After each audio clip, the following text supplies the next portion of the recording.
bienvenido, ánimo. Vamos a dar respuesta a un planteamiento que se hizo ayer sobre las vacunas en la zona fronteriza, de manera especial en Ciudad Juárez. Entonces, Rosa Isela nos va a informar sobre esto. Muy buenos días, con su permiso, señor presidente. Pues sí, tenemos avances importantes en el plan de vacunación de la frontera norte. Muy buenos días a todas y todos y les queremos decir que la meta es vacunar 45 municipios de la frontera norte. Esa es nuestra meta. Y ahí se van a colocar 2.848.130 vacunas. Esa es la meta de acuerdo a la población que vive en esos municipios. Decir que en Baja California, de acuerdo a la instrucción del señor presidente, se vacunaron 6 municipios. 12 municipios de Sonora ya están concluidos. Municipios cubiertos en total 18. Actualmente estamos en 8 y nos faltan por atender 19. Entonces, digamos, eso es a grandes rasgos el tema en el mapa. Quiero decir que aquí, de ese total de 2 millones, se llevan al jueves, o sea, hoy en la mañana, 1.453.577 personas, que representa pues el 51% de la población objetivo. Todos los días se está evaluando cuál es el avance, en donde tenemos algún tema y también sobre cuál es la disponibilidad de las vacunas. Entonces, aquí para repasar, entonces, nos faltan 8 de Chihuahua, 8 de Coahuila, 1 de Nuevo León y 10 municipios de Tamaulipas. Adelante, por favor. Decir nada más para recordar que de acuerdo a la instrucción del señor presidente, nos mandó a vacunar Janssen de Johnson & Johnson, esta vacuna donada por el gobierno de Estados Unidos a Baja California.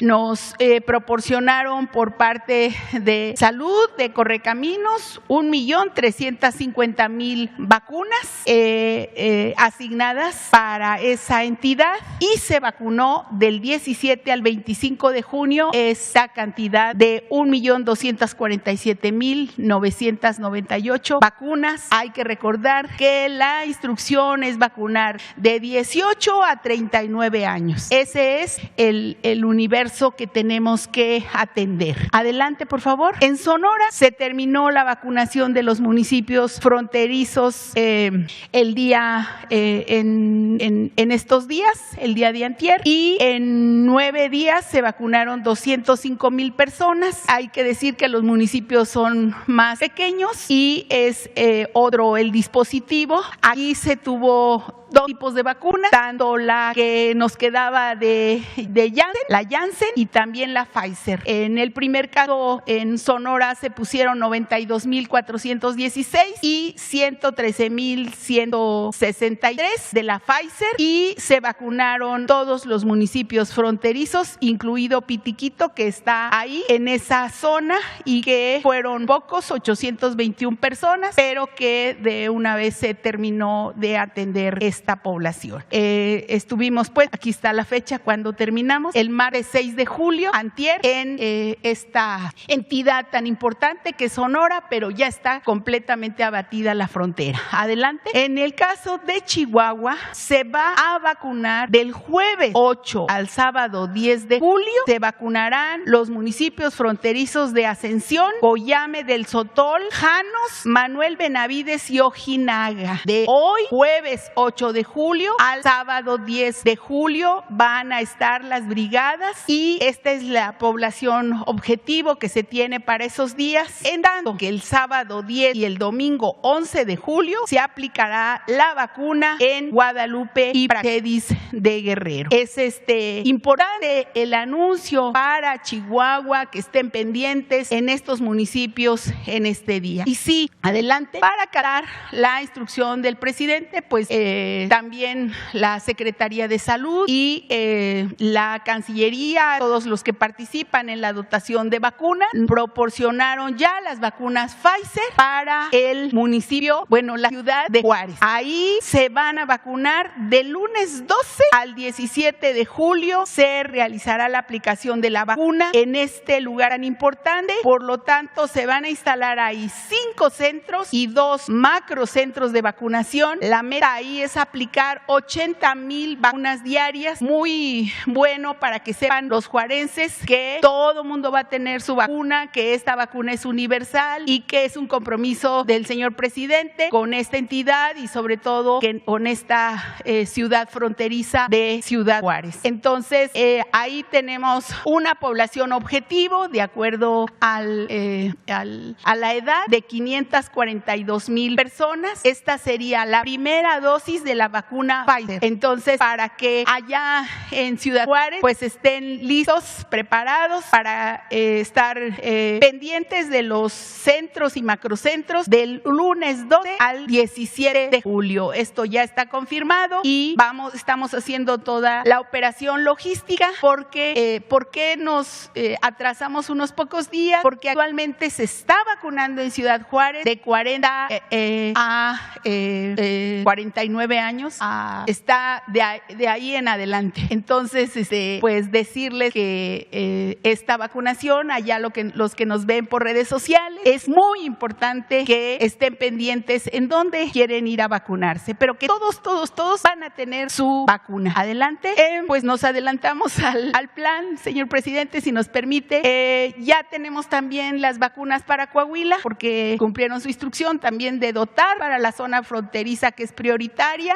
También las vacunas para Coahuila. Del martes 20 al sábado 24 de julio estaríamos en todos estos municipios con la primera dosis de Pfizer. Entonces estaremos en Acuña, Guerrero, Hidalgo, Jiménez, Nava, Ocampo, Piedras Negras y Zaragoza. Entonces el tema también sería estar avisando en Coahuila de que estén pendientes para esa fecha, que también van a tener la atención personalizada de salud, el IMSS, el ISSSTE, Sedena, Marina, la Secretaría de Seguridad también, que está por allá, algunos compañeros apoyando en la vacunación, y con los gobiernos de los estados, que también están participando fundamentalmente con la Secretaría de Salud y Bienestar. Muy importante también todos los compañeros servidores públicos de bienestar. Entonces, adelante. Tenemos un municipio de Nuevo León que también es frontera con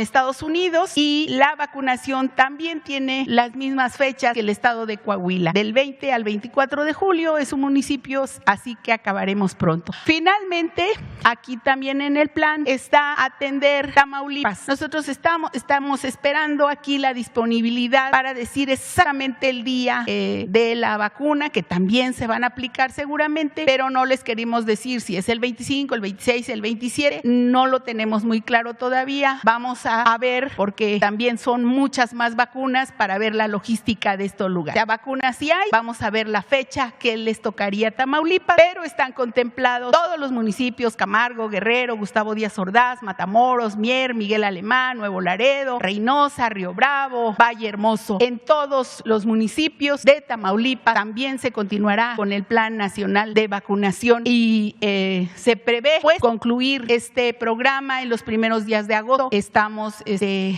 pensando que pues aproximadamente en un mes acabaríamos con toda la frontera, señor presidente, de acuerdo a lo que usted nos ha comunicado. Sería todo, señor presidente. Bueno, esta información consideramos que es importante, porque de esta forma, cuando se concluya la vacunación en los municipios fronterizos, pues vamos a estar en mejores condiciones para la reapertura completa de la frontera. Ese es el propósito. También informar que ya está iniciando el plan de vacunación en Chiapas, que se había quedado rezagado por falta de organización, y se tomó el acuerdo de que se trasladara a Chiapas Zoé Robledo. Está ya el director del Seguro Social, y ya están junto con el gobernador Rutilio Escandón y otras autoridades municipales preparando todo el plan de vacunación. Si en Chiapas no hay problema grave de repunte de contagios, de todas maneras debemos de prevenir no confiarnos en ningún caso. Está demostrado que sí funciona la vacuna, sí ayuda la vacuna. Ahora que hay estos repuntes en algunos estados, hay contagios, sobre todo de jóvenes. Ese es el fenómeno que se está presentando en el país. Más contagio de jóvenes. Ellos tienen más resistencia al COVID, pero también, aunque hay más contagio, pues se está reactivando la pandemia en algunos estados. Afortunadamente no tenemos incrementos en fallecidos porque ya se avanzó con la vacunación. Entonces sí ayuda mucho el vacunar, sobre todo la gente mayor. Si queda gente que no se vacunó porque lo estaba pensando, porque consideraba de que no era necesario, o por algún temor a alguna reacción, yo les recomendaría que lo pensaran y que se vacunen, que sí funciona la vacuna, sí ayuda mucho, sí protege. Entonces ese es el llamado. Y nos da mucho gusto y le vamos a dar la palabra a Miguel Reyes Razo, que está aquí de regreso. Señor presidente, muy buenos días a todos tus compañeros y a todos los que siguen la transmisión de esta mañanera. Señor presidente, usted al principio llamó a esta pandemia una crisis sanitaria, pero fue tal su virulencia, ha sido tal su magnitud, que llegó a decir que es una guerra, un combate, está su gobierno con los mexicanos al lado combatiendo a la pandemia. Tenemos cifras de fallecidos, lamentablemente, y tenemos cifras de contagiados y de presuntos, etcétera. Pero, señor, esta pandemia ha dejado a muchos niños huérfanos de padre, de madre, o de padre y madre, o de abuelos, inclusive, que también usted ha recurrido a los abuelos como parte esencial de la familia. Que tenemos un censo de esos niños cuyo futuro queda en el aire, al garete, incierto. ¿Qué va a ser de su futuro, su escuela? ¿Cuántos jóvenes también han desertado? Y eso significará un atraso para el país, quizá durante mucho tiempo. Los efectos que a futuro y en presente tenemos suficientes hospicios para niños hospicianos, incluseros, en otros países, para medir los efectos que sobre el futuro del país y el futuro de esa niñez tan numerosa. ¿Tiene alguna previsión su gobierno, señor presidente? Gracias por su respuesta. Sí, tenemos, Miguel, un programa de apoyo a familiares de víctimas de COVID. Es un programa que maneja el DIF. Se da atención a familiares de las víctimas, se les ayuda, incluso hay un apoyo económico. Pronto vamos a tener el informe de cuántos han sido beneficiados, cuántos familiares con este programa, con esta ayuda. Y también lo que sostienes, el DIF está pendiente del cuidado de niños huérfanos, de quienes no tienen quien los atienda, quien los cuide. El DIF está trabajando en esto. Es importante tomar en cuenta que por las características de nuestras familias, que siempre hablo de eso, la importancia de la familia, que es una institución social, es la institución de seguridad social más importante de México, la familia. Entonces hay en la familia mexicana mucha fraternidad. Entonces son los familiares los que se están haciendo cargo de estas situaciones tan lamentables en el mayor número de los casos. Cuando se requiere, porque no hay opciones, no hay alternativas, no hay familia, entonces se está ayudando con el DIF, es la ayuda del Estado y es nuestra responsabilidad. En cuanto a las deserciones en lo educativo, todavía no se termina de evaluar para saber los daños causados por la pandemia. Desde luego hay atrasos en materia de educación y pues también afectó mucho en lo emocional, está afectando todavía. De ahí que si hay más contagio de jóvenes es porque hay un relajamiento de la disciplina, porque durante mucho tiempo estuvieron encerrados, ahora están reuniéndose más con amigos. De ahí viene lo de los contagios recientes. Hay que seguirse cuidando, aun cuando ellos tienen más defensas, hay que seguir tomando precauciones, y vamos a terminar de evaluar sobre los daños en lo educativo cuando reiniciemos por completo a clases. Ahí vamos a ver qué situación ya en algunas escuelas, tanto públicas como privadas, donde se pudo reiniciar clases, ya se está haciendo ese trabajo en escuelas públicas y en escuelas privadas. Ya se está viendo cuántos regresaron, cuántos no. Yo espero que para antes del inicio del nuevo ciclo ya tengamos una valoración en este aspecto, pero sí estamos atendiendo. Señor presidente, muchas gracias por su respuesta. El segundo tema también tiene que ver con la niñez. Exactamente el 2 de julio de hace 2 años, usted me concedió el uso de la palabra y le planteé el problema que estudia severamente y a profundidad el doctor Miguel Cruz López del Instituto Mexicano del Seguro Social y recientemente ingresado a la Academia Nacional de Medicina después de 15 años de trabajos muy intensos allí. El problema de la obesidad infantil. Este encierro al que usted hace mención trae como consecuencia un aumento de la obesidad porque el niño comía allí encerrado cuanto podía o fue más sedentario y se acarrea un nuevo problema sobre la obesidad. Y la obesidad que también alcanza a los adultos que toda la vida han disfrutado refrescos o golosinas o la glotonería o el apetito, en fin, y tienen un sobrepeso extraordinario y dicen al médico, cúreme de golpe y porrazo cuando llevan años deteriorando su salud. ¿Qué tal una campaña en torno de proteger la salud, responsabilizar a cada ciudadano, a cada mexicano de su propia salud, de un cuidado estricto mínimo, pero también la pandemia nos ha arrojado más gorditos, gorditas o obesos, gordos, obesos, con esta enfermedad. Y decía usted hace 2 años, justamente a propósito de estos trabajos de Miguel Cruz López, médico de Oaxaca, de Nochistlán, hijo de padres campesinos, la mamá tiene 90 años y todavía pelean su tierra, ya hay tiroteos a veces por la posesión de la tierra.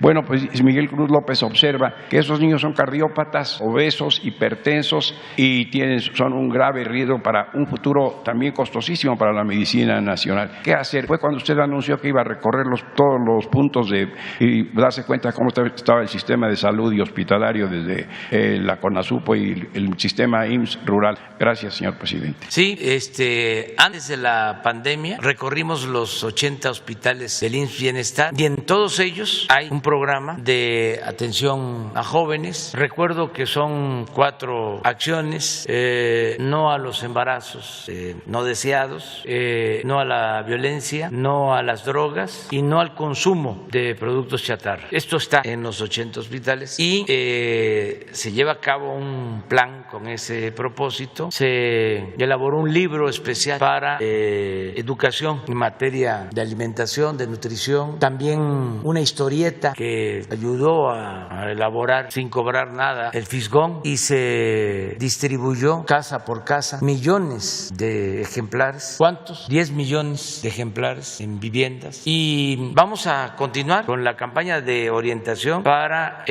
una buena alimentación, una buena nutrición. Es importantísimo lo que planteas. En el caso de la pandemia, pues tiene ese doble efecto. Primero, que quien tiene una enfermedad crónica o tiene obesidad es más susceptible a enfermarse y a ser víctima del COVID. Eso está demostrado. Resiste menos una persona con una enfermedad crónica o con obesidad. Eso ya está demostrado. Pero además, por el encierro, por la protección, no hubo alimentación adecuada o hubo alimentación de más, no la mejor alimentación, no hubo ejercicio y aumentó la obesidad en niños, en jóvenes. Entonces tenemos que seguir informando, orientando sobre esta materia de educación para la salud, que es muy importante, la alimentación y el ejercicio. Cuidar. Ahora está la final del fútbol europeo,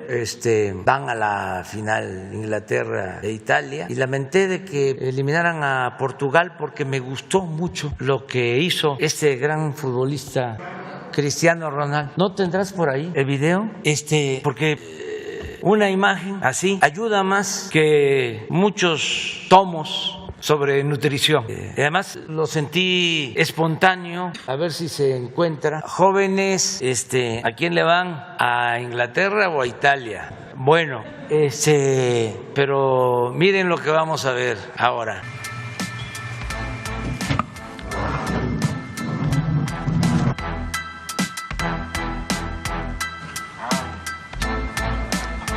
Coca-Cola. Tengan para que aprendan. Bueno, Buenos días, señor presidente. Meme Yamel de Da Mexico News y Sin Censura. En un primer punto, presidente, desde el año pasado, desde noviembre del año pasado, hemos insistido mucho con el tema de los presos que no tienen sentencia.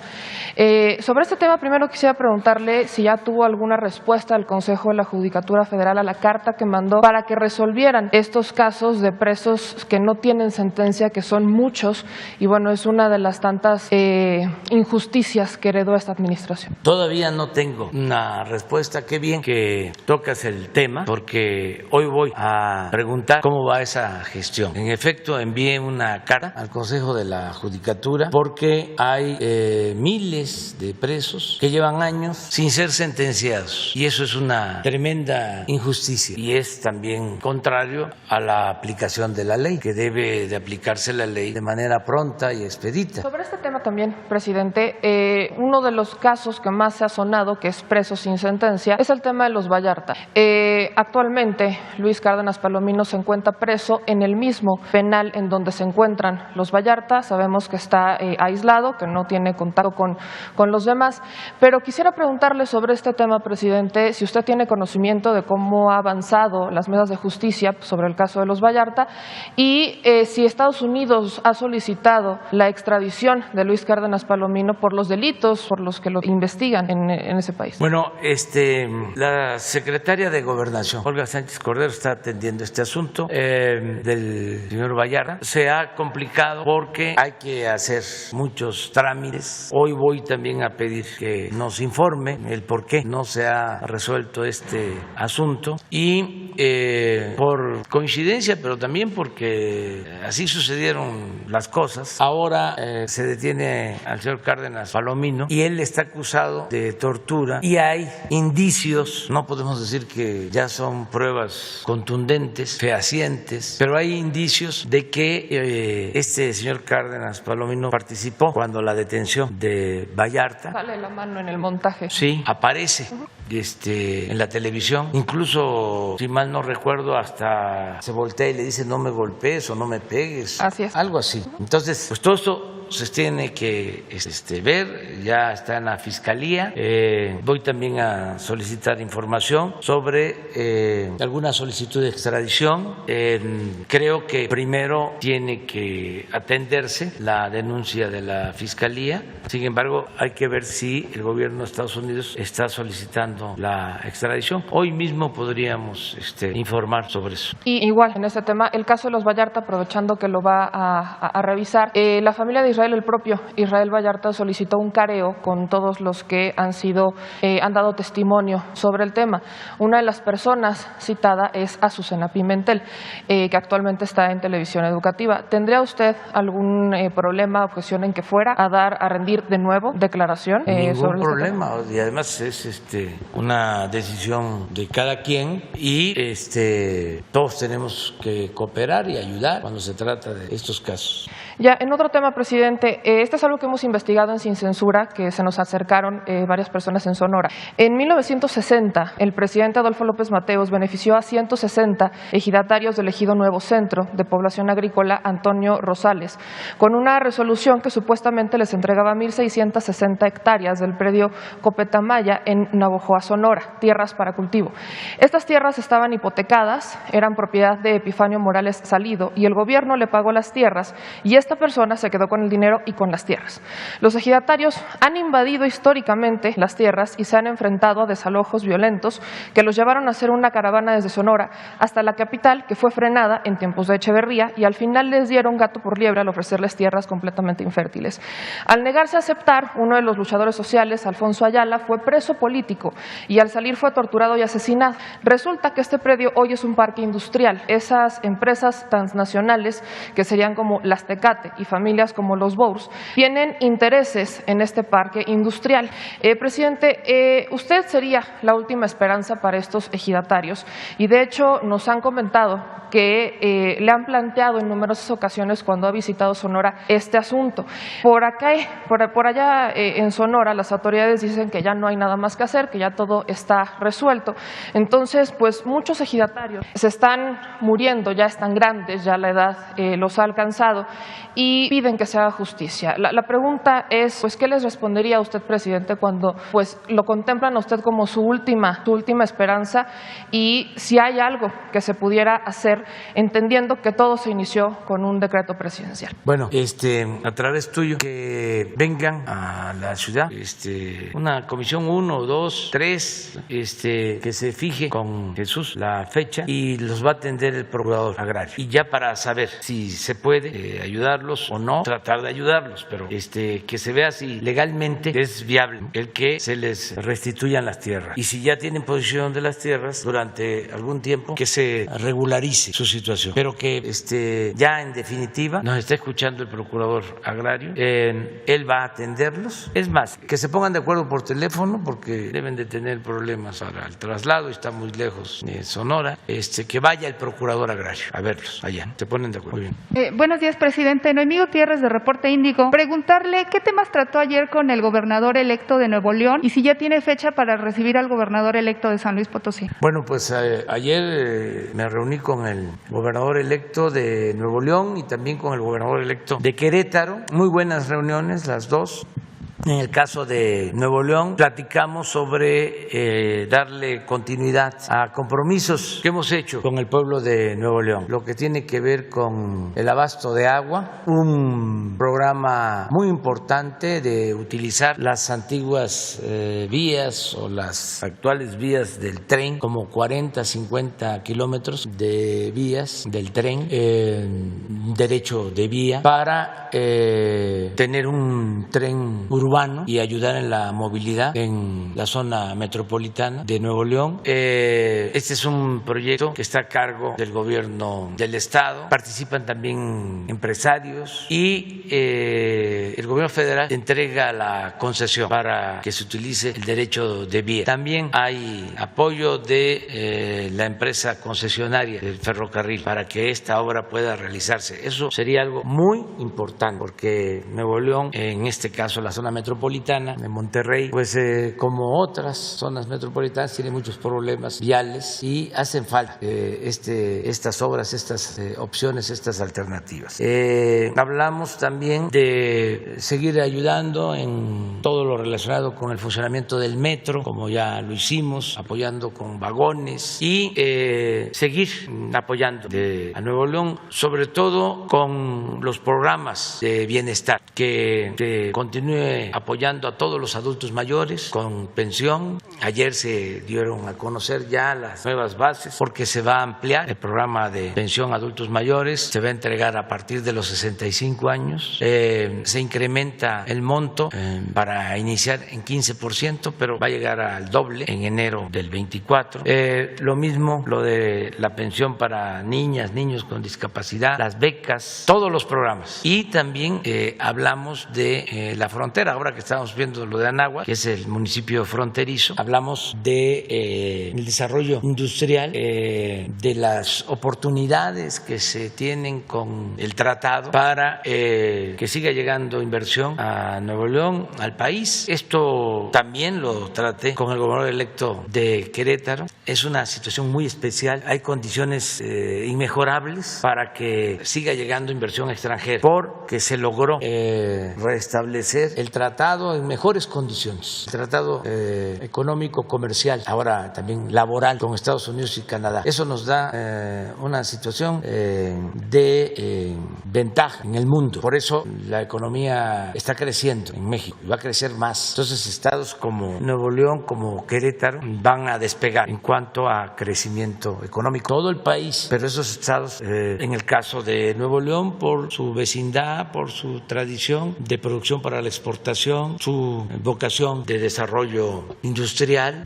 Entonces hablamos de eso. En cuanto a Querétaro, lo mismo. Querétaro tiene una planta productiva orientada a las exportaciones, también se va a beneficiar. Querétaro tiene, y lo platicamos ayer, y hay que reconocerlo, un elemento a favor, tiene finanzas públicas sanas. Hay 2 estados que no tienen deuda. Primero, desde hace bastante tiempo, Tlaxcala, y ahora Querétaro. En el caso de Tlaxcala es por ley, ojalá y se legislara en todos los casos. Y ahora Querétaro. También en el caso de Querétaro, pues vamos a seguir ayudando a la gente humilde, a la gente pobre, van a continuar los programas de bienestar. Pero los 2 encuentros con los gobernadores muy respetuosos, en muy buenos términos, no hay ninguna posibilidad de pleito. Se van a quedar con las ganas los que quieren que nos peleemos. No podemos pelearnos porque tenemos que trabajar para los pueblos, independientemente de las banderías partidistas, independientemente de las creencias, independientemente de las clases sociales, de los partidos. Cuando se gobierna hay que atender a todos, sin distinción. Entonces, esto se entiende y nada más me falta reunirme con el gobernador electo de San Luis Potosí, pero ya solicitó una entrevista a través de la secretaria de Gobernación y lo voy a recibir. Ya no puedo ya esta semana, pero la próxima sí. Ya termino con estas reuniones con los nuevos gobernadores electos, mujeres y hombres. Buenos días, señor presidente. Alberto Marroquín Espinosa, JF Informa desde Cancún, frecuenciacat.com, TV Cro Digital y esahoraam.com. Presidente, hablando de seguridad y justicia, hace unos días se inauguró en Quintana Roo el complejo de seguridad C5, el más sofisticado tecnológicamente en Latinoamérica. ¿Qué opinión le merece este esfuerzo que hace el gobierno de Quintana Roo en materia de seguridad? Pues es bueno todo lo que se esté haciendo en materia de seguridad. Pues es una demanda sentida, es lo que la gente más desea, vivir en paz, tener tranquilidad. Hay 2 demandas siempre, principal. Cuando se hacen encuestas y se le pregunta a la gente qué te interesa más, entonces una es el empleo, trabajo, y la otra es la seguridad. Entonces, dependiendo de dónde se aplique la encuesta, si se trata de estratos de clases sociales populares, lo que más importa es el empleo, trabajo. Si se trata de clases medias, seguridad. Entonces, pero son 2 demandas. Entonces, todo lo que se haga en los gobiernos municipales, gobiernos estatales, nosotros en el gobierno federal, en ese sentido, pues es lo que quiere el pueblo. No se puede desarrollar, hablamos ahora de que va a haber crecimiento económico, desde luego se están recuperando los empleos, hay bienestar, pero si no hay paz, si no hay tranquilidad, no es viable ningún proyecto de nación. Eso lo tenemos muy claro. Y tiene que ser un esfuerzo conjunto, que cuando nos dicen están aumentando los homicidios, que hay ese debate, ¿no? Que yo sostengo que no es así, de que no hemos podido bajarlos, pero no han aumentado. Hemos podido bajar, y no se dice, considerablemente el secuestro, los robos, el robo de vehículos. Les diría que todos los delitos del fuero federal, desde que estoy en la presidencia, han disminuido 25%. El homicidio es de fuero común, pero no me voy a poner a decir, no me corresponde, eso tiene que ver con los estados. No. Es asunto de todos y todos tenemos que ayudar. Por eso, pues, celebro que se esté utilizando este equipo. Ayudan mucho las cámaras, está aprobado. En el caso de Hidalgo, en Pachuca, se instaló un sistema, el gobernador Fayad, de cámaras y hay resultados. Se logra saber quiénes actúan en ilícitos. Es tecnología aquí en la ciudad, lo mismo. Desde que estuve de jefe de gobierno instalamos cámaras y se han seguido instalando cámaras y gracias a eso se pueden evitar delitos y también detener a responsables. Entonces, todo lo que se haga en materia de tecnología ayuda mucho. Presidente, ahorita hablando del gobernador electo de Querétaro, Mauricio Curi, también le tocó el tema de seguridad en Querétaro, sobre todo con los estados fronterizos de Querétaro. Tenemos un estado como Guanajuato, es un estado fallido de Diego Sinue. ¿Qué opinión le merece en ese aspecto? ¿Cómo es parte de la seguridad o parte de una estrategia blindar a Querétaro de los estados vecinos? Pues tratamos el tema, porque sí es un asunto interesante, que son vecinos y es distinta la situación de Querétaro en materia de seguridad con la de Guanajuato. Si quieren lo vemos ahora, a ver, ayer. Tenemos a 15 kilómetros a paseo, sí, Guanajuato. Sí. Entonces sí es interesante, a ver si lo vemos. no sé cómo usted haya estado Querétaro, pero no aparece en los reportes diarios, no aparece con mucha incidencia delictiva y con homicidio, distinto al caso de Guanajuato. Claro. Mire, esto fue ayer, 83 homicidios, Guanajuato 11, 13% del total nacional. ¿Dónde está Querétaro? No aparece. Está entre los 10 estados sin homicidio de ayer. Y son vecinos. Bueno, pues tocamos el tema. Entonces, ¿qué le dije? Aplícate para que continúe lo mismo. Sigan aplicando la misma estrategia porque con hechos se está demostrando que funciona. Claro. Sobre eso hablamos también. Presidente, y 2 denuncias ciudadanas que a veces pueden ser como un tema muy particular, pero realmente son como temas ya muy colectivos. Tengo una denuncia ciudadana de Mérida, de un policía estatal que en el 2017 les ofrecieron la jubilación y les ofrecieron 250,000 pesos. Hablamos de 250 policías, por eso toco el tema de uno en particular, pero realmente les afectó a 250 policías. Les ofrecen jubilarse con 250,000 pesos más su jubilación y únicamente les dieron 5,098 pesos de jubilación y ya no hubo jubilación, nada más fue un recurso de apoyo y fue todo lo que han batallado esos policías y ya gente adulta mayor que trabajaron 30 años o más a veces en el servicio como policías estatales, ¿no? Ojalá ahí nos pudiera apoyar la Secretaría de Trabajo para ver ese tema, ¿no? Le das la información. Perfecto. Y a ver qué podemos hacer. Sí, porque traigo el nombre del policía que me ha estado buscando. Obviamente Luis Enrique Valdés García, de 62 años. Yo cuando fui a Mérida en diciembre, platiqué con él y realmente sí ve uno la situación crítica de cómo están viviendo ellos actualmente, ¿no? Después de toda una vida de trabajo y de repente, te quedas sin nada. Sí, ¿no? Ahora se ponen de acuerdo.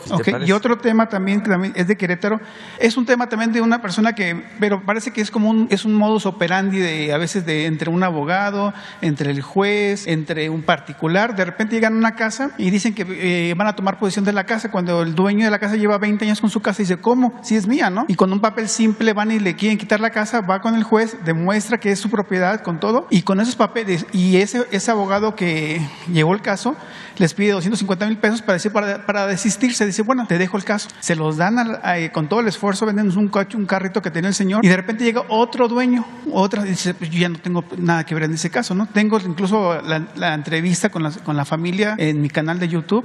Ahí está la entrevista, todo el detalle. Tengo aquí toda la información también del señor, porque es como, se me hace grave porque es como un modus operandi a veces. Tengo nombres de todos, pero no me gustaría todos señalarlos a todos, más que únicamente pues el del señor, para que de alguna forma sepan de quién estamos hablando, que él nos ha pedido ese apoyo, pero sí se visualiza como un tema, así como hace como 3 semanas le tocaron un tema de Quintana Roo, también de un despojo de un terreno de un adulto mayor, pues es algo similar prácticamente, ¿no? Para darle la información de lo que está ocurriendo a la familia Jiménez Vega allá en Querétaro. Sí, pues los 2 temas los puedes tratar ahora con Rosa Isela y en general, porque siempre hay fraudes, gente que se dedica a transar, decirle pues a toda la población que estemos bien atentos, que no nos dejemos engañar, que no a los charlatanes, vividores, etcétera, etcétera, etcétera, y que si hay necesidad de información, porque a veces también hasta se utiliza el nombre del presidente o de un secretario del gobierno federal, de algún funcionario federal, estatal, de alguna persona, de la fiscalía, y es puro cuento. Entonces, lo mejor es preguntar, para no equivocarnos, lo mejor es preguntar. Y aquí podemos informar. Leticia Ramírez, es de Atención Ciudadana, y a ver si un día te toca a ti informarle a la gente lo que haces, cuánta gente se recibe aquí diariamente, a qué vienen, qué peticiones traen, cómo se les atiende y cómo pueden comunicarse con ustedes, ¿te parece? Entonces, ¿ya estás preparada? Pues mañana. ¿Sí? Sí, presidente. Bueno, es que imagínense que qué miedo es que te lleguen a tu casa con un actuario, fuerza pública, a desalojarte tu casa de 20, 30 años de... Sí. En el gobierno anterior se generalizó, hizo muy común el desalojo de dueños de vivienda, de departamentos del Infonavit, grandes fraudes, bien orquestados, con despachos de abogados, notarios y gente que se dedicaba a eso, al grado de que tuvimos que resolver, suspender los juicios de desalojo del Infonavit desde que llegamos al gobierno para no dar excusas o pretextos a esta gente que se dedicaba a la extorsión y al despojo, protegidos por autoridades. Entonces sí ayuda mucho el que la gente esté informada. Lo mismo en el caso de las cajas de ahorro, que a veces la gente necesitada que tiene sus ahorros cae en el engaño porque le ofrecen de que le van a dar más interés por su dinero, y sí, al inicio los van endulzando y luego los roban y desaparecen. Entonces, muchos fraudes de ese tipo en el país. Entonces, ¿cómo evitarlo? Con información, con mayor información. Muchas gracias, señor presidente. Gracias. Buenos días, presidente. Shaila Rosagel, corresponsal de Grupo Gili, El Imparcial de Sonora, La Crónica de Mexicali, Frontera de Tijuana. Buenos días, secretaria. Presidente, en primer lugar, antier en Hermosillo se reunieron los gobernadores electos de Sonora, Baja California Sur, Sinaloa y Nayarit para hablar pues de cómo impulsar la región del Mar de Cortés en algunos proyectos de turismo, pesca, infraestructura, seguridad. Entonces, preguntarle qué opina de esta iniciativa de los gobernadores electos y cómo apoyaría la Federación en estos proyectos. Pues nos da mucho gusto que se vaya conformando todo este equipo de gobierno en esta región del país, porque México son varios Méxicos y esta región pues es muy parecida en todo, la geografía, la idiosincrasia de la gente, sus recursos naturales. Entonces sí es importante la conformación de esta región. Por ejemplo, la planta de generación de energía eléctrica solar en Sonora tiene que contemplar a Baja California. Son proyectos que benefician a más de un estado, en este caso a 3, y pues todo lo que tiene que ver con la explotación racional, el cuidado de especies en el Mar de Cortés, pues tiene que ver con Sinaloa, ¿por qué no?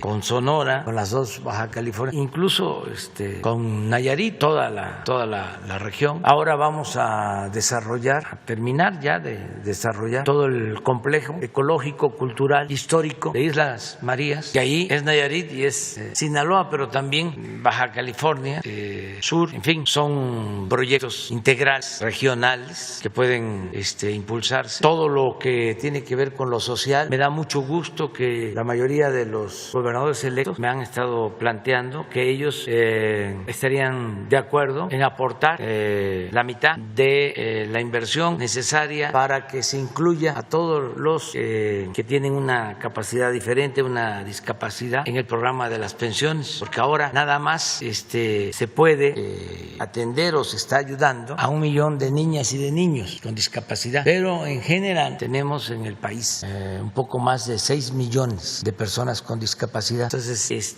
sí podemos aumentar hasta llegar a los 64 años, porque a partir de los 65 ya está la pensión de adultos mayores. Entonces esto lo podemos hacer en los estados. Sí hay una aportación conjunta del gobierno del estado con el gobierno federal. Nosotros estamos de acuerdo en esto. Y así en muchas otras cosas. Por ejemplo, en el caso de Sinaloa, me planteó el gobernador electo, el maestro Rocha, y esto puede aplicar en otros estados costeros, de que ellos quieren aportar una cantidad adicional para que reciban más los pescadores. Les estamos ayudando de manera directa. Se les entrega un apoyo directo, sin intermediarios. Y en el caso de Sinaloa hay el compromiso del gobernador de aumentar, con recursos estatales, para que tengan más los pescadores. Y así, pues, ir sumando esfuerzos, voluntades, recursos, y siempre van a contar con nosotros. Presidente, entonces los apoyos de la Federación para estos proyectos concretos para el Mar de Cortés serían 50 y 50, o sea, No, ya tenemos programas nuestros, ¿no?, que van a continuar. Por ejemplo, el de adultos mayores ya es universal y eso es inversión de la Federación. Este año son como 130,000 millones de pesos, pero ya el año que viene van a ser como 250,000, porque va a ir aumentando, y va a llegar a ser en el 24 como 350,000 millones para garantizar la pensión a todos los adultos mayores, pero va a ser algo muy interesante, porque como va a aumentar al doble, y así lo pensamos, ¿no? Si se trata de una pareja de esposos, son 2 pensiones, ya garantizamos cuando menos la comida de los 2, con lo que van a recibir. Pero esto es para todos los adultos mayores de 65 años. Entonces, eso es de la Federación, es un programa federal. Pero hay otros, como este que estamos hablando, de la pensión para niñas, niños con discapacidad, que no es universal. O sea, se le da a las niñas, a los niños, pero si hay una persona de 30, 35 años con discapacidad, no, tiene este apoyo. Entonces, ahí es donde entraría este programa, esta ampliación. Aporta la Federación la mitad, el Estado la mitad, y entonces sí podemos cubrir ya a todos. Para cerrar esta pregunta, nada más precisar entonces en los proyectos de desarrollo, por ejemplo, de infraestructura, de seguridad, ahí cómo apoyaría la Federación para esta región del Mar de Cortés. Sí, todo lo que tiene que ver con las instalaciones de Guardia Nacional, elementos, ya estamos casi igual de número de elementos que los policías estatales, o sea que la Guardia Nacional ya tiene casi el mismo número de elementos que tienen los estados, las policías estatales, y va a seguir creciendo la Guardia Nacional en instalaciones y en elementos, y esto es pues en todo el país y en esa región. Gracias, presidente. Mi segunda y última pregunta. Antier, el canciller Marcelo Ebrard dijo que aún no hay una respuesta de Estados Unidos para la reapertura fronteriza, al menos pues él insiste en Tijuana y San Diego, pues donde ya se logró la vacunación, ya no hay razones para mantenerla cerrada. Y bueno, él comenta que las pérdidas han sido muy grandes en esta región.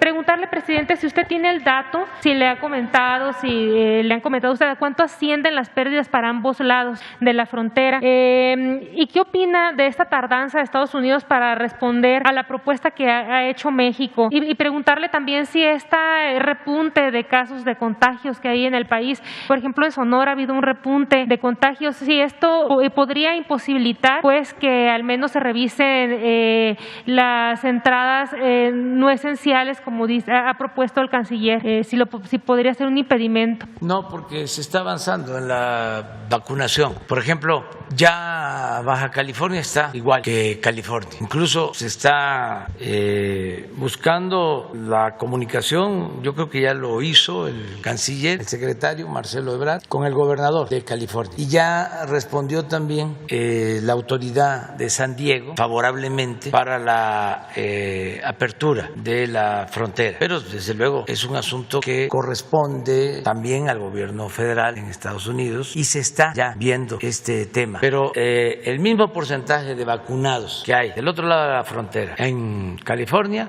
ya se tiene vacunados, el mismo porcentaje en Baja California, del lado mexicano, incluso ya hasta Sonora. Entonces ya se puede. En el caso de Baja California, ya con la dosis requerida, necesaria, ya se terminó. En el caso de Sonora hay una parte que tiene todavía que recibir una segunda dosis porque se aplicó la vacuna Pfizer, pero pues ya se puede. Y ya la Secretaría de Relaciones está haciendo este trabajo. Y hay buenas relaciones, porque también conviene a California y a toda la zona fronteriza del lado estadounidense, porque se cayó mucho el comercio con la pandemia. En San Diego se afectó muchísimo, había una relación continua y se afectó con la pandemia. Entonces yo estoy seguro de que los empresarios de la zona fronteriza de Estados Unidos y las autoridades van a buscar que lo más pronto posible se abra por completo la frontera. Ya con datos de cuántos son las pérdidas para ambos lados durante todo este año que ha estado cerrada la frontera, y también preguntarle ahorita que dijo que contestó ya la autoridad de San Diego, ¿qué fue lo que contestó? ¿En cuánto tiempo se podría reabrir al menos en esta región? Lo hizo cuando yo estaba por allá. Yo hice el planteamiento en una gira hace poco en Tijuana y él respondió de que estaba totalmente de acuerdo y que ayudaba para que se buscara la reapertura completa de la frontera. Fue hace 10 días aproximadamente, 10 o 15 días, sí, de acuerdo. Gracias. Gracias, presidente. Ernesto Ledesma, de Rompeviento TV. Secretaria, buenos días también. Presidente, ayer fue la conferencia de prensa que dio la Comisión Nacional de Búsqueda y el subsecretario Alejandro Encinas sobre el tema de la desaparición de personas. Hice algunos cuestionamientos a ambos. Uno sobre algo que le había planteado aquí, que es la ley orgánica de la Fiscalía General de la República, que finalmente se publicó el 20 de mayo pasado. Cuando le abordé sobre la controversia, que pues ustedes no quisieron meterla, pero la Comisión Nacional de Derechos Humanos lo hizo. Sin embargo, tanto el subsecretario Alejandro Encinas como la comisionada nacional de búsqueda Carla Quintana pues manifiestan su inconformidad porque han solicitado que se les entregue o se haga pública el contenido de la controversia, y por alguna razón que pues nadie entiende ni ellos, la Comisión Nacional de Derechos Humanos no la entrega ni al subsecretario Alejandro Encinas ni a la titular de la Comisión Nacional de Búsqueda, y quisiera saber si fuera posible que a través de su conducto se pueda solicitar que se entregue y que se haga pública el contenido de la controversia, porque es algo muy importante para todos los colectivos de madres de búsqueda, para las comisiones estatales y para estas secretarías que usted dirige. Sí, yo creo que no habría ningún problema.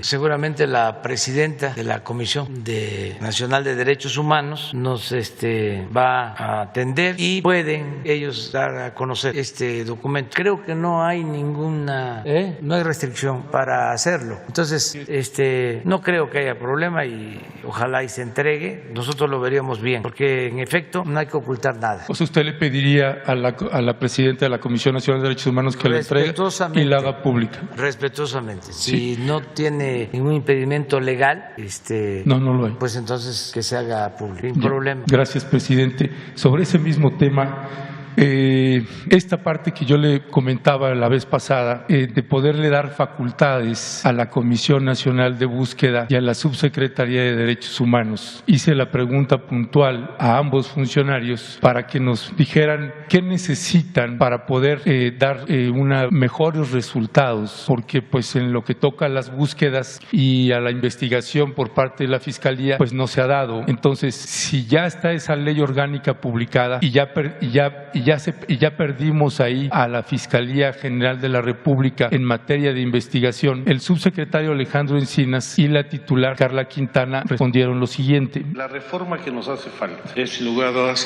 fortalecer las acciones no solamente de la Comisión Nacional, de las comisiones locales, sino del Sistema Nacional en materia forense.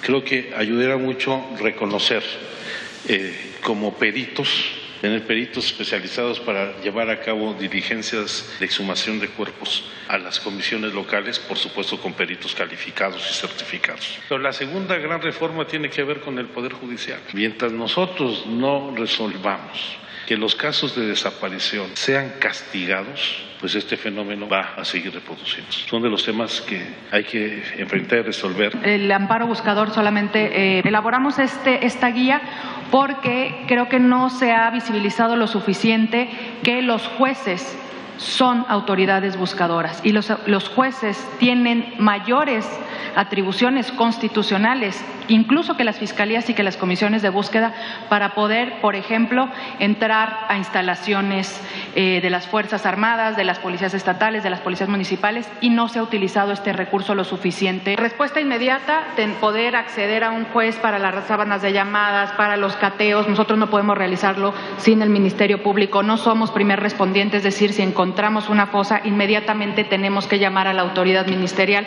No podemos intervenir, salvo que esté la autoridad ministerial y no los autorice. Y en último lugar, lo que, como decía el subsecretario, en materia forense, pues se requiere una reforma integral de búsqueda, de identificación humana también, donde tendríamos que también poder incidir. Bueno, estos planteamientos, presidente, son estructurales en materia de búsqueda, de investigación y de identificación.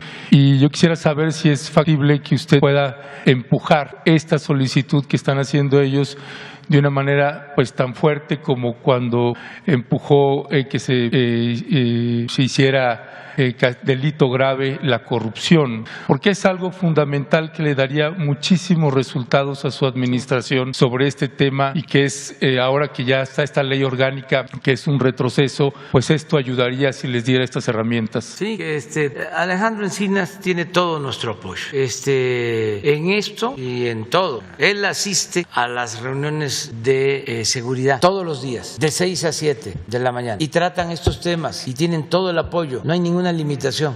Es que lo comentaba ahorita, que señalaba que va a estar va a enviar algunos solicitudes a la judicatura. Sí. Pues sería uno estructural para en materia de búsqueda. Sí, y hay que seguir adelante, mejorando los procedimientos. Me dio mucho gusto la declaración del presidente de la Corte, del presidente Saldívar, reconociendo lo que es evidente, lo que es lamentablemente una realidad, la corrupción en juzgados. Es algo inédito de que el presidente de la Suprema Corte, no sé si otro lo haya dicho así de claro, aceptando de que hace falta la reforma porque impera la corrupción en jueces. No generalizar, no en todos, pero que sí es un problema que se tiene para la impartición de justicia. Gracias, presidente. Ojalá se pudiera darles estas facultades, porque ayudaría muchísimo en su administración en materia de resultados.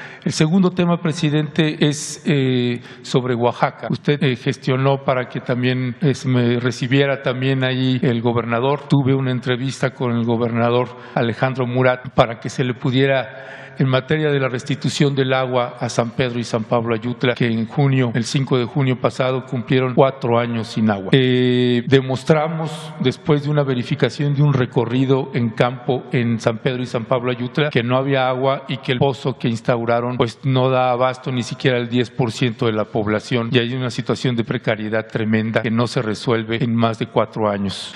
El día después de la entrevista, el gobernador en esa entrevista me señaló que si la autoridad, el juzgado, lo facultaba porque había algunos amparos por parte de Tamazulapan para que no le podía restituir el agua, pero que si había un fallo, que él se comprometía a restituir el agua al siguiente día. Eso lo presentamos en un video, en una entrevista grabada con el gobernador. 10 días después, pues el tribunal resolvió, atendiendo a este planteamiento que hacía el gobernador, resolvió y dio el fallo para que se le restituya el agua a San Pedro y San Pablo Ayutla. Y el día de ayer ya se publicó el dictamen que dice: requiérase a las autoridades señaladas como responsables, presidente municipal constitucional del Ayuntamiento de Tamazulapan, del Espíritu Santo, Mije, Oaxaca, así como la gente municipal de Tierra Blanca, el gobernador constitucional del Estado de Oaxaca, el secretario general de gobierno y otras autoridades. Les ordena la restitución del agua del manantial de San Pedro y San Pablo Ayutla, y señala al final que desde luego se remitirá el expediente al Tribunal Colegiado de Circuito que corresponda para seguir el trámite de inejecución que puede culminar con la separación de su puesto y su consignación en el caso de estas autoridades. A partir de hoy tienen 3 días para que se le restituya el agua a San Pedro y San Pablo Ayutla. Me gustaría saber si usted pudiera también gestionar que esto se pueda cumplir, porque ya de mediación 4 años es muchísimo, y un pueblo sin agua, ojalá, presidente, finalmente, si ya no hay ningún impedimento legal, que se le pueda restituir el agua. Pedirle al gobernador que atienda esta resolución y pedirle a las 2 comunidades que ya lleguen a un acuerdo, que a partir de esta resolución ya se reconcilien y se resuelva el problema, cuando menos una parte del problema, porque hay un asunto agrario también ahí pendiente. Sí. El problema no es agrario, es nada más la restitución del agua. El problema del agua, ojalá, y el gobernador ayude, se lo pedimos a Alejandro Murat para que él intervenga y se cumpla la resolución, se cuide del procedimiento legal y se convenza, porque no sé, hay 2 cosas o 3. Una, que sea una instancia y busquen los...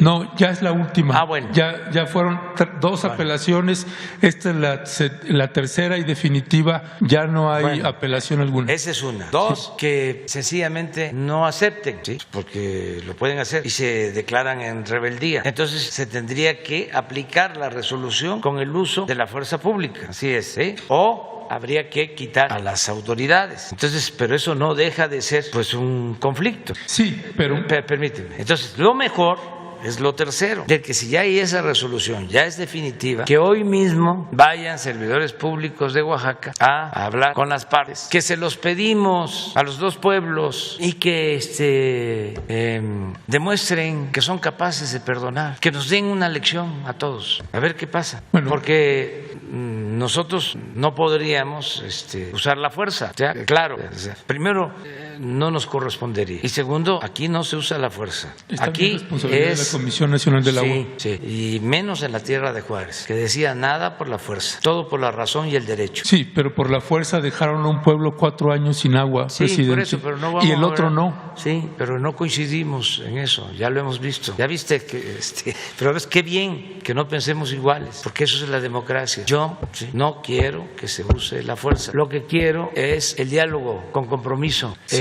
Y a lo mejor ustedes no tienen esa responsabilidad, pero la autoridad siempre tiene que buscar actuar con justicia y no inclinar la balanza. O sea, uno puede, como miembro de una organización social o de un partido, defender o estar del lado de un grupo, pero ya cuando se está en el gobierno, se tiene que buscar, incluso habiendo una resolución de carácter legal, siempre se tiene que buscar el diálogo para resolver conflictos en paz. Sí, pero ¿por qué me coloca usted como si yo estuviera solicitando el uso de la fuerza? No, es que no tienen agua y los otros sí. Y eso se están colocando a favor de un grupo. Ustedes se están colocando a favor de los que tienen agua, no de los que no tienen agua. No es así. Pero en fin, ojalá y se resuelve y la gente siempre es muy prudente y muy sabia y nos tiene confianza y a lo mejor con este llamamiento se resuelve ese asunto. Muy bien. Ya vamos a dejar que la Comisión Nacional de Derechos Humanos da a conocer hoy ya la resolución, la recomendación, el documento, nos acaban de informar. Nos vemos mañana. Quedan los dos para mañana. Los dos. Los dos. Ándale pues. Vamos. Es que sí está muy lejos, Hermosillo. Voy a supervisar el Tren Maya. Qué bien que me preguntan.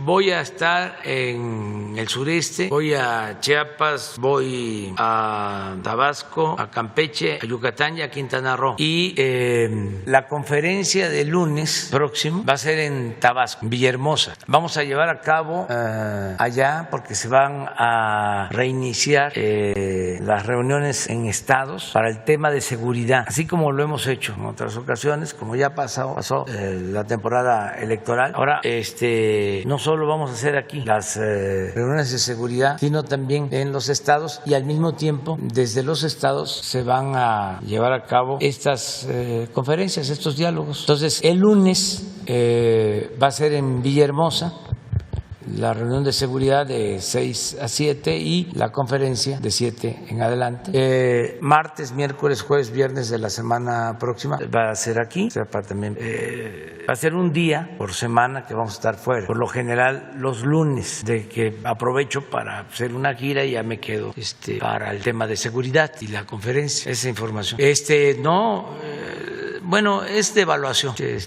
Voy con los ingenieros, con los constructores, voy a sobrevolar en helicóptero el tramo del Tren Maya y voy a bajar a hacer reuniones en el terreno para ver cómo vamos. Ya saben ustedes que orden no supervisada no sirve para nada. Sí. Buenos días, señor presidente. Muchas gracias. Demián Duarte del Sonora Power en YouTube. Y bueno, primero que nada, señor presidente, vengo a nombre de los ciudadanos ciudadanos de Cananea, donde estuvo usted el domingo pasado, que le hacen llegar a través de mí pues un agradecimiento muy profundo realmente por la respuesta integral que se está dando pues a la problemática del mineral. Añejos problemas, unos sobrepuestos sobre los otros. La verdad es que bueno, finalmente la presencia de usted y los funcionarios del gabinete el domingo ahí y los acuerdos que se anunciaron pues le da una luz de esperanza a la gente de Cananea. Sobre el tema de Cananea, señor presidente, le quiero comentar un detalle que además corre hacia todos los demás lugares donde se desarrolla la actividad minera.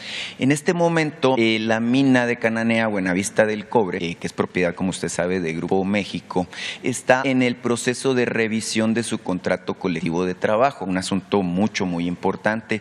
Hay 2.200 trabajadores mineros en activo, esa es la problemática actual, la laboral.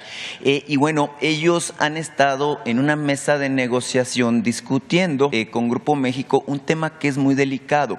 Usted sabe que hubo recientemente una serie de reformas, en particular la Ley del Trabajo y otras, con el objetivo de regular el outsourcing. Sin embargo, dentro de las letras chiquitas de estas reformas entró una cláusula que tiene que ver con el reparto de utilidades.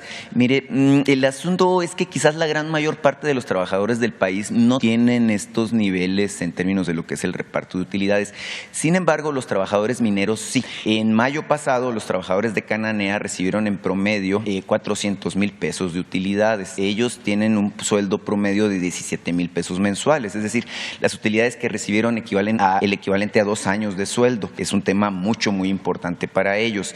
La expectativa que se tiene por los precios de los metales es que las utilidades de cara al reparto de mayo del 2022, es decir, las referentes a este año, pudieran escalar hasta los 600,000 pesos. Esto si se considerara pues la cláusula que dice en la Constitución que tienen derecho al 10% de las utilidades de la empresa. El detalle es que hay una serie de modificaciones que hacen que esta cláusula esté de alguna manera en el aire. Y es precisamente el tema de controversia entre la parte patronal y la parte obrera. La pregunta y la petición, señor presidente, es si es posible que su gobierno de alguna manera pueda garantizarles a los trabajadores que puedan acceder precisamente a este 10% en el reparto. Usted refirió el tema, de hecho, en su mensaje al final ahí en Cananea, y habló de que se iba a buscar hacer lo posible para impedir que ocurriera esto que es considerado una injusticia por los trabajadores, señor presidente. Esa es la pregunta en particular. Sí, lo tengo muy claro porque cuando estuvimos en el diálogo para la reforma de no permitir la subcontratación como se daba y fijar lo del reparto de utilidades, se acordó de que aumentaba el reparto de utilidades para todos en general y que en el caso de los trabajadores mineros que recibían o que reciben más de reparto de utilidad, como lo estás explicando, nunca sería menor el reparto a lo recibido o a lo que les correspondiera. Eso está establecido en el acuerdo. Entonces yo le pedí, porque hay varias interpretaciones, ¿no? Yo le pedí a la Secretaría del Trabajo que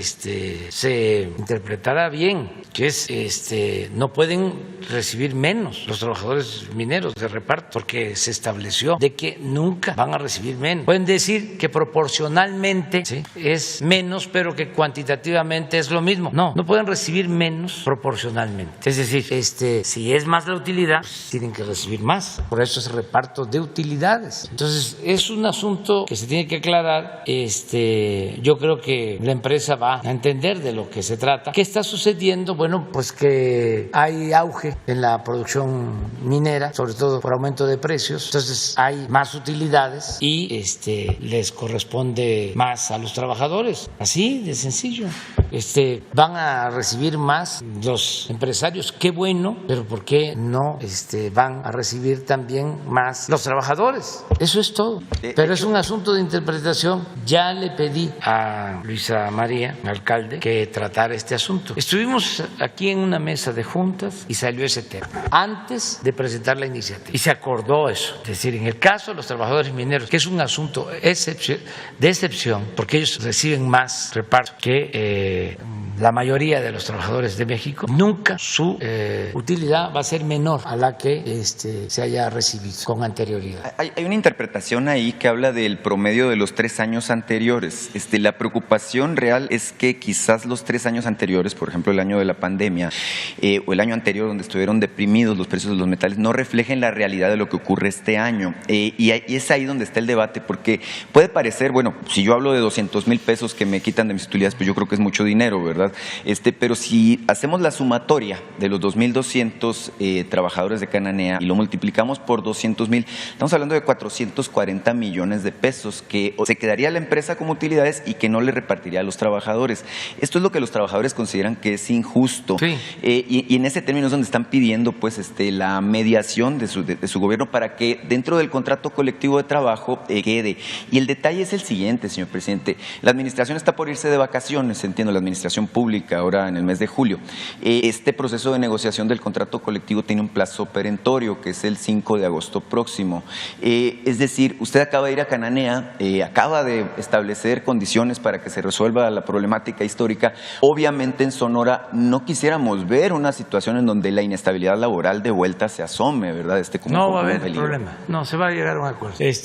Yo creo que Luisa María ya va a tener una respuesta y a lo mejor mañana ya informamos sobre esto. Le pedimos que venga, aunque no estés tú, pero que ella dé un informe, si te parece. Vamos a estar muy atentos. Señor presidente, un comentario y una felicitación a título personal. El tema del gas que anunció ayer, Gas Bienestar, es un tema que desde diciembre pasado hemos estado tratando aquí en la mañanera, en donde, bueno, finalmente dimos con el hecho de que este es el factor que ha estado impulsando los precios al alza y la inflación, ¿verdad? Hoy el INEGI reporta el 5.88% de inflación derivado precisamente de la presión que tiene con los precios del gas.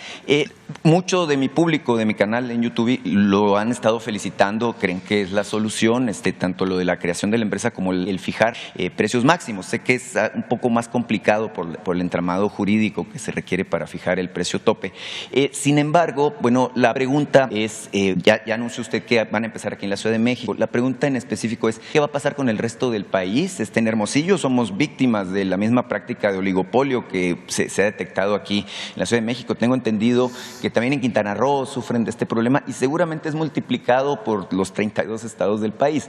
Ahora, también hay otra pregunta. Usted habló de cilindros.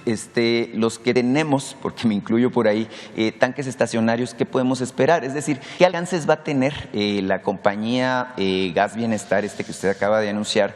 ¿Cuánto se va a invertir en ella? Es un tema muy importante porque la primera pregunta que salió es de dónde va a salir el dinero, entre otros factores. Para mí me parece una medida realmente muy bien meditada, que va a final de cuentas romper el oligopolio que se ha establecido sobre el control de este combustible tan importante. Sí, vamos a tener ya pronto el proyecto y lo vamos a dar a conocer.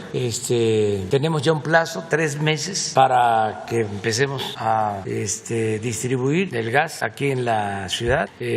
Ya hablé después del anuncio con el director de Pemex, ya están trabajando en eso. Tenemos los recursos, no hay problema, pero además tenemos el gas, porque Pemex tiene gas y además importa gas. Tenemos la materia prima, podemos, si es necesario, importar más gas y tenemos el presupuesto. Bueno, pues lo que se necesite. No es para presumir, pero salimos de compra, acabamos de comprar una refinería. O sea, están bien las finanzas públicas. ¿Y saben por qué están bien? Porque no hay corrupción y porque no hay gastos superfluos, no hay derroche, no hay lujos. Entonces, no tenemos problema. ¿Por qué no pones la tabla de recaudación de impuestos de ayer para que vean cómo estamos? Y se lo agradecemos mucho a la gente que nos tiene confianza, están pagando sus impuestos, mejor dicho, están contribuyendo, y esto también lo hago extensivo a los empresarios. Antes, de verdad, no se pagaban los impuestos o no los pagaban los de arriba, los tenía que pagar la mayoría de la gente. Habían privilegios, se les condonaban los impuestos, miles de millones de pesos. Entonces, cuando eso se termina, pues ya tenemos ingresos, no es necesario aumentar impuestos. De una vez lo adelanto, no va a haber reforma fiscal, porque cuando se habla de reforma fiscal, ¿qué es lo que se entiende? Aumentos de impuestos. Pues no va a haber aumentos de impuestos porque no se necesita, afortunadamente. Es cosa de continuar con el combate a la corrupción, no permitir la corrupción, la austeridad republicana. Esa es la fórmula y alcanza el presupuesto. Y como vamos a tener ya más crecimiento económico, pues esto nos va a ayudar. Pero miren cómo estamos. Entonces, enero-julio es un corte al 7 de julio. Recaudación total, 2.079.000.000.000 en el 20. 2.079.000.000. El 21, 2.286.000. Estamos hablando de un poquito más de 200.000 millones con relación al mismo periodo del año pasado. En términos reales, 4.9. Pero esto es en términos reales. En nominal es un 10% de aumento. Y estamos arriba de lo que se estimó en la ley de ingresos para este año. Por eso va a alcanzar para el gas. No hay problema. Señor presidente, bueno, no tardó usted en terminar de anunciar la creación de la empresa Gas Bienestar sin que, pues, obviamente, pues, los afectados salieran a decir cosas, ¿no? Que usted va a hacer competencia desleal, que una empresa estatal va a finalmente acabar con el libre mercado. Quienes no faltan, quienes piden que en lugar de intervenir con una empresa, pues, al final de cuentas se les dé un subsidio a los mismos que nos han encarecido el gas. Entonces, hay una discusión ahí al respecto. No tienes es que es interesante incluso debate. la Comisión de Competencia salió a decir que sí existen, ¿no? No, ellos. No, eso es un cero a la izquierda. O sea, están de florero, nada más de adorno. Y podría decir más cosas, pero me autolimito. ¿No tienes la gráfica de Pemex? Sí, lo interesante es que Pemex tiene el 55% del combustible, ¿no? Sí. Es decir, tiene suficiente gas para abastecer a más de la mitad del mercado, pero también suficiente gas para hacer el modulador y romper finalmente el oligopolio que se ha conformado. Si no se les quita el mercado, o sea, no queda solo Pemex en la distribución del gas, ¿no? Es un competidor más, porque ellos se asociaron y son 5 que controlan todo el mercado del gas. Pero ¿cómo nos explicamos? Y esto es de sentido común, de juicio práctico. Esto no tiene que ver con ser doctor en economía. ¿Cómo nos explicamos que no aumente el precio de las gasolinas, del diésel, de la luz? Y sí aumente el precio del gas porque está suelto. Porque en el caso de las gasolinas, Pemex está abasteciendo el 80%, un poco más. Pero acá, como solo el abasto es del 50% por parte de Pemex y además se abrió el mercado para que estas empresas pudieran importar, que ahí tenemos otro problema porque hay contrabando, hay huachicol. Entonces el resultado pues es que los márgenes de utilidad, miren, de 13.50 que vende Pemex a 20.94 al consumidor, al usuario final. Y esto no era así, miren. Entonces el 17, ¿cómo se va? Esto no sucede en el caso de las gasolinas. Entonces, vamos a competir. ¿Qué quieren? ¿La libertad del zorro en el gallinero? Esa ya no hay. Esa ya no vamos a dejar en estado de indefensión a la gente y pues no lo hacemos en otros productos, no es una política generalizada, es esto porque nos está perjudicando, o sea, entre otras cosas, más de afectar la economía popular, pues me está dejando a mí como demagogo, como mentiroso. Hice el compromiso de que no iba a aumentar el precio de las gasolinas, del diésel, de la luz, del gas, y yo he logrado cumplir en gasolinas, en la luz, en el diésel, pero aquí no puedo. ¿Por qué? Además, no hay ninguna razón, nada más es esto. Entonces tenemos una forma, un mecanismo. Vamos a bajar esto, la por aquí, nada más para los gastos de operación. Ellos apliquen lo mismo, vamos a competir. Pero no es posible que haya estos aumentos, que ni quiero decirlos, pero ya la gente sabe, pues. Y sobre todo los que tienen pocos recursos, que tienen que estar comprando su cilindro, y cada vez que se les termine el gas, a buscar cómo le hacen para conseguir 450, 500, hasta 600 pesos, ¿no?, por un cilindro de 20. Y luego también la queja de de que no me alcanzó el gas, no vino completo. Y es que el gas está en todas las cadenas de valor, preparación de alimentos, en el 75% de los hogares de México. Sí. Y bueno, pues los aumentos... Pero vamos a ver qué hacemos con los estacionarios. Hay una forma también todavía más eficaz que habría que explorar y resultaría más barata, aunque es más compleja su aplicación, que es el gas natural. Y tenemos gas natural bastante, muchísimo. Pero la introducción del gas natural no hay problema de seguridad. Sin embargo, quienes tienen la distribución pues también han hecho su labor para que la gente no le tenga mucha confianza, mucha fe al gas natural, que no es lo suficientemente eficaz, que es muy riesgoso. Hay una cosa también que afecta mucho, que dan concesiones para la introducción del gas natural, abren las calles y las dejan abandonadas, y hay un ambiente en contra para meter en las ciudades, pero eso nos significaría reducir considerablemente más el precio.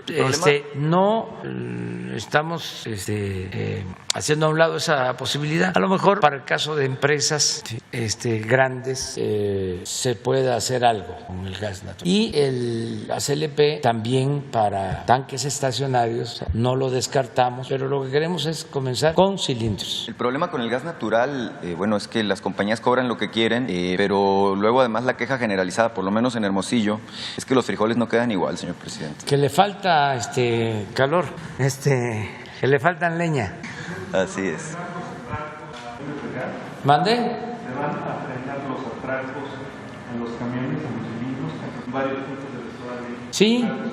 Sí, es que son varias medidas. Una es fijar un precio máximo, pero no ayudaría mucho porque no cumplirían y no vamos a tener miles de inspectores para eso. Lo segundo, pues, es aún con escala hacer vigilancia para que no se venda más caro. Y lo tercero es la competencia, que es lo que consideramos mejor, porque si se fija el precio máximo, pues Pemex tiene la obligación de cumplir con el precio máximo, incluso hasta venderlo más barato. Y también, como es un asunto vinculado con la economía popular, que nos importa mucho, va a haber vigilancia de la Guardia Nacional. Acuérdense lo que hicimos, lo que es que se pasan las cosas, cuando el bloqueo, porque decidimos acabar con el huachicol, en el caso de las gasolinas. No solo hubo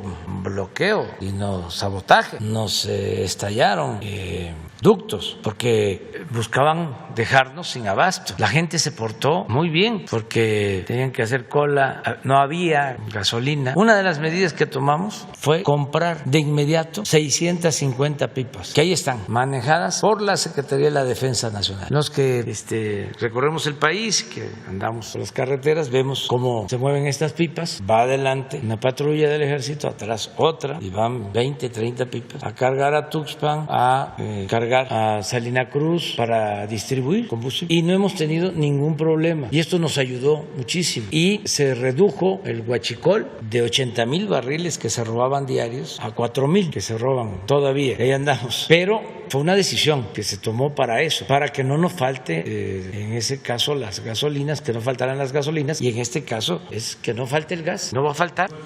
Y vamos a vigilar, claro. Es una empresa del pueblo, aunque digan los conservadores que es populismo, paternalismo, estatismo, como le llamen, pero no queremos, repito, esa libertad que les gusta, que es la del zorro en el gallinero. Entonces tienen todo el mercado y hacen lo que quieren. ¿Y el Estado dónde está? Quieren que se diluya y que nada más quede el mercado. No, eso era antes. Quieren que el Estado nada más esté entregándoles concesiones, entregándoles los bienes de la nación, y que no promueva el desarrollo y que no cumpla con su responsabilidad social. Pues no, eso era con el neoliberalismo, ya es distinto, ya es otra cosa. También no es un Estado que asfixie la iniciativa de la sociedad civil. Aquí no es, a ver, ya solo Pemex va a vender y distribuir el gas. No, van a seguir, pero ya se pasaron. Vamos a estar aquí escuchando todos los lunes. Gas Nieto es el que vende más caro en Azcapotzalco. Y que el gas no sé qué, que estamos pintados o qué. Muchísimo tiempo. Ustedes se han portado muy bien porque era para que nos estuviesen cuestionando del diario o cada semana. Oiga, mire el gas, y entendiendo de que son problemas complejos, han actuado ustedes con mucha responsabilidad, pero pues todo tiene su límite, ¿no? Por eso vamos con el gas y pedirle a las autoridades que nos ayuden, a las autoridades estatales, a las autoridades municipales, aquí a los alcaldes, mujeres, hombres, que nos ayuden, porque pues esto es importante para ayudar a la gente, para que no se merme, que no se disminuya el de por sí poco ingreso que tiene la familia. Estos son de los gastos que más se sienten en las familias pobres. El que más se siente de todos es el transporte, el pago del pasaje, que aunque la comida es básica, cuando no alcanza hay reducción en la cantidad de comida o se compra lo más barato, ¿no? Pero el gasto del pasaje es fijo, porque si no, ¿cómo se sale a la calle o se va a trabajar? Entonces es lo mismo del gas, parecido. Sí son gastos que tienen una repercusión. Entonces por eso vamos a tomar esa decisión. Y cuando tengamos ya el proyecto, aquí lo vemos y lo vamos a dar a conocer. Nos vemos. Gracias, presidente. Mañana.